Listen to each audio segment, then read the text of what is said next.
In the Old Testament, you never read of anybody confronting Satan. పాత నిబంధనలో ఎవరైనా సైతాన్ని ఎదుర్కోవటం మనం చూడము. Right from the first righteous man Abel all the way to John the Baptist.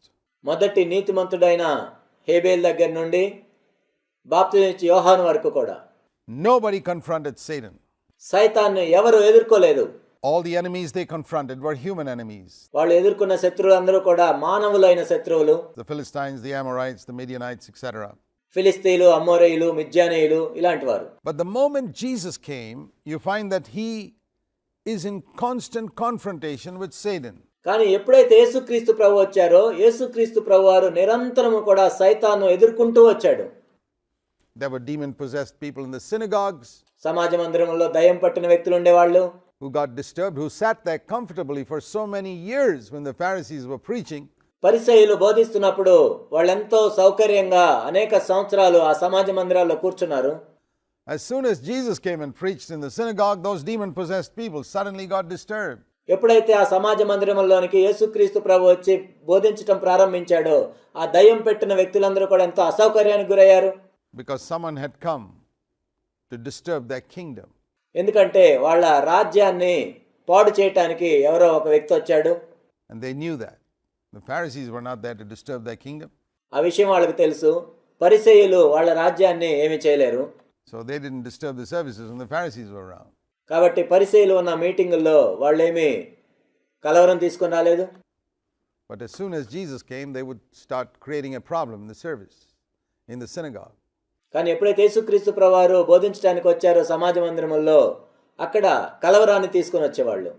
And every now and then he'd come across a demon-possessed person. అక్కడక్కడ కూడా ఆయన వెళ్తున్నప్పుడు దయ్యం పట్టిన వ్యక్తులను ఆయన ఎదుర్కొనేవాడు. And he was in direct confrontation with Satan and he cast out demons. ఆయన సైతాన్ని నేరుగా ఎదుర్కొని దయ్యాలను విడిపిస్తూ ఉండేవాడు.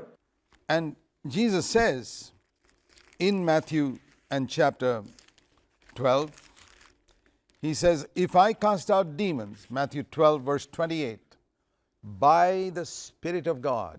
మత్తయి సువార్త 12:28 యేసుక్రీస్తు ప్రభువారు ఈ విధంగా చెప్పారు, దేవుని ఆత్మ వలన నేను దయ్యములను వెళ్ళగొట్టుచున్న ఎడల. Again we need to recognize Jesus exercised his ministry as a man. మరలా ఇక్కడ మనం ఒక విషయాన్ని చూడాలి. యేసుక్రీస్తు ప్రభు తన పరిచర్యను ఒక మానవునిగా మాత్రమే చేశాడు. He overcame temptation as a man. ఒక మానవునిగా ఆయన శోధనను జయించాడు. He exercised his ministry as a man. తన పరిచర్యను కూడా ఒక మానవునిగానే ఆయన చేశాడు. He cast out demons not with his inherent power as God. ఆయన దయ్యములను వెళ్ళగొట్టింది కూడా ఆయన దేవుడు కాబట్టి దేవునిగా తనకున్న శక్తిని బట్టి కాదు గాని, but as a man, he says here in Matthew 12:28, by the Holy Spirit. మత్తయి 12:28 మనం చూసినట్లుగా దేవుని ఆత్మ వలన ఆయన దయ్యములను వెళ్ళగొట్టాడు. With the power of the Holy Spirit he had as a man. ఒక మానవునిగా ఆయన కలిగి ఉన్న పరిశుద్ధాత్మ శక్తి చేత, He was anointed with the Holy Spirit. With the power of the Holy Spirit, he cast out demons. ఆయన పరిశుద్ధాత్మ చేత అభిషేకించబడ్డాడు. పరిశుద్ధాత్మ శక్తిని కలిగి ఉన్నాడు. దయ్యములను వెళ్ళగొట్టాడు. And that proved, he said, that the kingdom of God has come to the earth. అదేమి రుజువు చేస్తుందంటే దేవుని రాజ్యము ఈ భూమి మీదకి వచ్చెను అని. Until then, the kingdom of God had not come to the earth. అప్పటి వరకు కూడా దేవుని యొక్క రాజ్యము భూమి మీదకి రాలేదు. It was an earthly kingdom. అప్పటి వరకు కూడా కేవలం భూలోక రాజ్యమే ఉండేది. That the Israelites had in the land of Canaan. కనానులో ఇశ్రాయేలీయులు కలిగి ఉన్నదంతా భూలోక రాజ్యమే. They could not defeat the devil. They could only defeat the Canaanites and the Philistines. వాళ్ళు అపవాదిని ఓడించలేరు, కానీ కనానీయులను ఓడించగలరు, ఫిలిస్తీయులను ఓడించగలరు. But when Jesus came, he brought the kingdom of God down to those who wanted it. కానీ యేసుక్రీస్తు ప్రభు వచ్చినప్పుడు ఎవరైతే దేవుని రాజ్యాన్ని కోరుకున్నారో వారి కోసం ఆయన ఈ భూమి మీదకి దేవుని రాజ్యాన్ని తీసుకొచ్చాడు. And that brought a direct conflict with the kingdom of the devil. అదేం చేసిందంటే సైతాన్ యొక్క రాజ్యంతో నేరుగా ఘర్షణకు దారితీసింది. And demons were cast out by the power of the Holy Spirit. పరిశుద్ధాత్మ శక్తి ద్వారా దయ్యములు వెళ్ళగొట్టబడ్డాయి. And now Jesus has ascended up into heaven. ఇప్పుడు యేసుక్రీస్తు ప్రభువారు పరలోకమునకు ఆరోహణమైన తర్వాత, But he has got another body here on earth. He had a physical body in the days when he was walking in Galilee. ఇప్పుడు భూమి మీద ఆయన వేరొక శరీరాన్ని కలిగి ఉన్నాడు. ఆయన ఈ భూమి మీద నడిచిన దినాల్లో గలిలయ ప్రాంతంలో ఆయన ఒక శరీరాన్ని కలిగి ఉన్నాడు. Now he has a spiritual body, ఇప్పుడు ఆత్మ సంబంధమైన శరీరాన్ని ఈ భూమి మీద ఆయన కలిగి ఉన్నాడు. which is the church, the body of people దాన్నే సంఘము అంటారు, క్రీస్తు యొక్క శరీరము. who trust in him and who have made him Lord of their lives. ఎవరైతే యేసుక్రీస్తు ప్రభువుని విశ్వసించి వారి జీవితాల్లో ఆయన ప్రభువుగా అంగీకరిస్తారో వాళ్లే క్రీస్తు యొక్క శరీరము. And through this spiritual body, Christ wants to do exactly the same thing that he did through his physical body. ఈ ఆత్మ సంబంధమైన శరీరం ద్వారా ఆయన భౌతిక సంబంధమైన శరీరము కలిగి ఉన్న దినాల్లో ఏం చేశాడో దీని ద్వారా కూడా అదే చేయాలని ఆయన కోరుకుంటున్నాడు. You know, that is the ministry of the church. We read in Acts of the Apostles in chapter 1 and verse 1. అపోస్తుల కార్యము 1వ అధ్యాయం 1వ వచనంలో సంఘము యొక్క పరిచర్య అదే అని మనం చదువుతాం. When, Luke is writing the Acts of the Apostles. లూకా అపోస్తుల కార్యములు రాస్తూ ఉన్నాడు. And he refers back to the gospel that he wrote, the gospel of Luke. ఆయన రాసిన సువార్త అయిన లూకా సువార్తను గురించి ఆయన చెప్తూ ఉన్నాడు. And he describes it as the first account, O Theophilus, to whom he is writing this, ఓ థెయోఫిలా, నేను మొదట రచించిన గ్రంథంలో of all that Jesus began to do and to teach. That's his description of the gospel of Luke. ఆయన చేయుటకును బోధించుటకును ఆరంభించిన వాటన్నిటి గురించి లూకా సువార్త యొక్క వివరణ ఇది.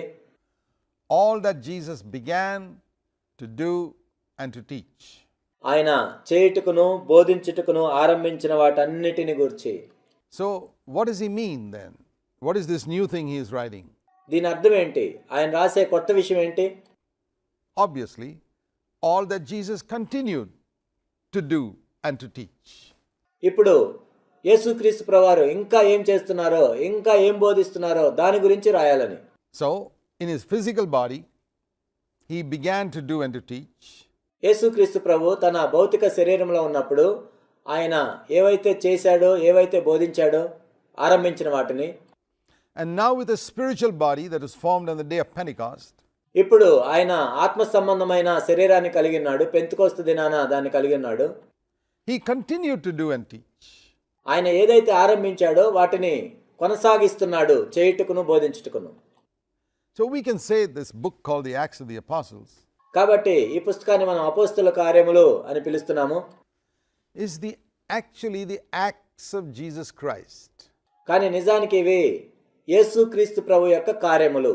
through his spiritual body, తన ఆత్మ సంబంధమైన శరీరం ద్వారా చేసేవి. whereas the Gospel of Luke is the acts of Jesus Christ in his physical body. లూకా సువార్తను మనం చూసినట్లయితే యేసుక్రీస్తు ప్రభువారు తన భౌతిక శరీరంతో చేసిన కార్యములు. The Gospel of Luke is what Jesus began to do and teach. లూకా సువార్తలో మనం చూసినట్లయితే ఏవైతే ఆయన చేయుటకును బోధించుటకును ఆరంభించాడో, The Acts of the Apostles is what Jesus continued to do and teach. అపోస్తుల కార్యములో ఏవైతే ఆయన చేయుటకును బోధించుటకును కొనసాగిస్తున్నాడో. So, what does the Lord want to do through his church in relation to demons? కాబట్టి దయ్యములకు సంబంధించి తన సంఘము ఏమి చేయాలని యేసుక్రీస్తు ప్రభు కోరుకుంటున్నాడు. Where demons oppress people and where they come across the people of the church, those demons are to be cast out. ఎక్కడైతే మనుషులను దయ్యములు పట్టి పీడిస్తున్నాయో అలాంటి వారిని సంఘము చూసినప్పుడు సంఘము ఆ దయ్యములను వెళ్ళగొట్టాలి. Wherever the kingdom of God is coming and demons come to confront that, those demons cannot stand. ఎక్కడైతే దేవుని రాజ్యం వస్తూ ఉంటుందో దయ్యములు ఆ రాజ్యాన్ని చూసినప్పుడు దయ్యములు అక్కడ నిలబడలేవు. Because Satan has been defeated on the cross. సైతాను ఆ శిలువలో ఓడించబడ్డాడు. Now Satan doesn't want you to know that he's been defeated on the cross. సైతాను శిలువలో ఓడించబడ్డాడు అనే సత్యాన్ని నీవు తెలుసుకోవటం సైతానికి ఇష్టం ఉండదు. He wants you to think that he still has power over you. నీ మీద ఇంకా తనకు అధికారం ఉంది అని నువ్వు అనుకోవాలని సైతాను అనుకుంటాడు. He keeps you ignorant so that he can keep you in bondage. నిన్ను ఇంకా బంధకాల్లోనే ఉంచటానికి నువ్వు తెలుసుకోకుండా ఉండాలని అనుకుంటాడు. And that's why it's important for us to know the scriptures that teach us that Satan was defeated on the cross. ఆ సిలువలో సైతాను ఓడించబడ్డాడు అని చెప్పే లేఖనాలు మనం తెలుసుకోవాలి.